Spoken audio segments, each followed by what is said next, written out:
喺睇我呢條片之前，大家記得 like 我呢條片，仲有唔好唔記得 subscribe 我嘅 channel 啊！本集內容提要：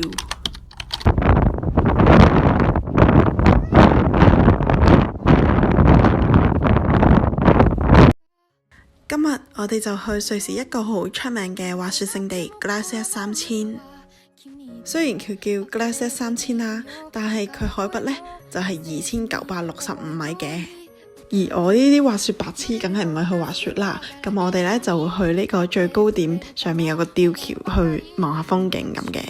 咁我哋呢就由 Egg 坐火車到呢個 Les Dias Breiles 嘅站啦，跟住再轉巴士上去嘅。呢度呢就係山腰嘅一個小鎮啦，都好充滿瑞士特色嘅。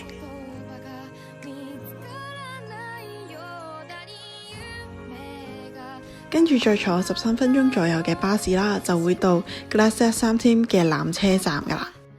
其實我呢次係第二次嚟啦，第一次嘅時候因為天氣唔係幾好，所以呢個纜車就冇開啦。所以大家上嚟嘅話都要睇下天氣報告喎。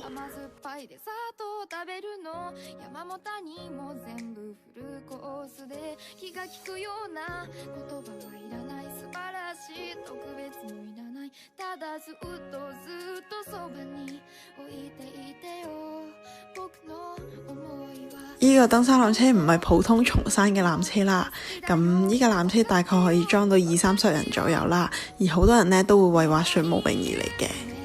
而呢個纜車呢，四面都係玻璃嚟。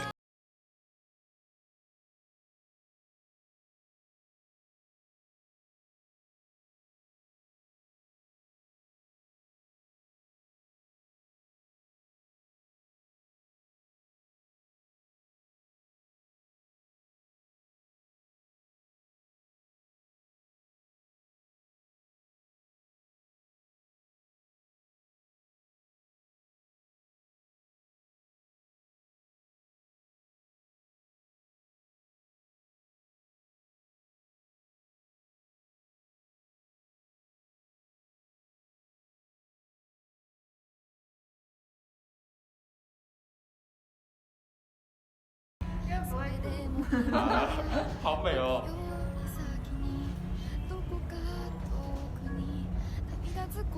一起走，一起走。而呢度呢，就係一個中轉站啦，就轉第二架纜車上山嘅。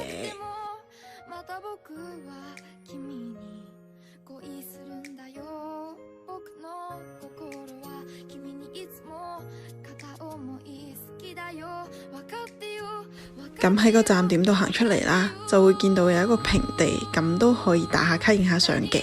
不過唔好影咁耐喎，因為纜車唔等人㗎。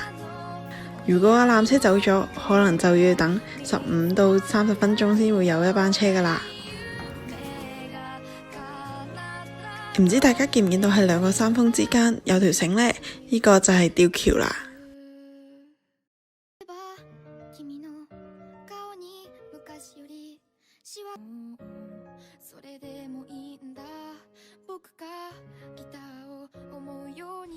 你睇下，呢度真係好多人嚟滑雪㗎。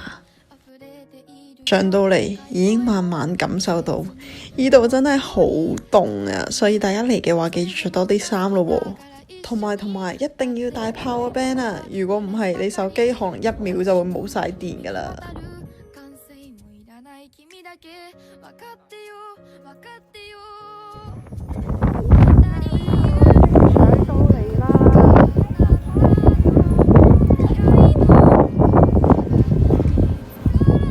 大家睇下呢度啲風景先，呢度真係好靚啊！大家睇下呢度嘅風景先。而喺呢度，你可以欣賞超過20-30座嘅瑞士雪山，可能少女峰啊、鐵力士峰啊，你都會見到㗎。不過前提係你要認得出咯。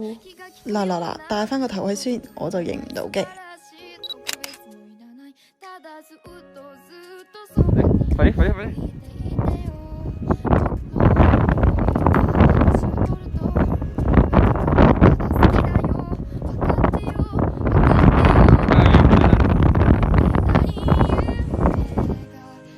大家都見到啦，嗰日呢風速真係好大嘅，所以呢吊橋呢都關咗嘅。如果唔係，我哋就可以由吊橋行過去對面嘅山峰啦。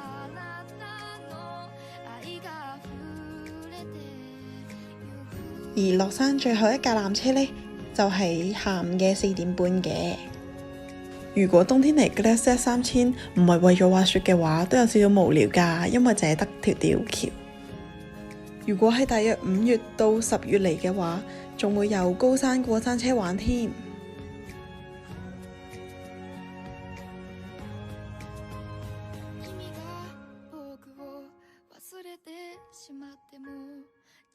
咁最後想送份禮物俾大家，就係瑞士嘅日落啦。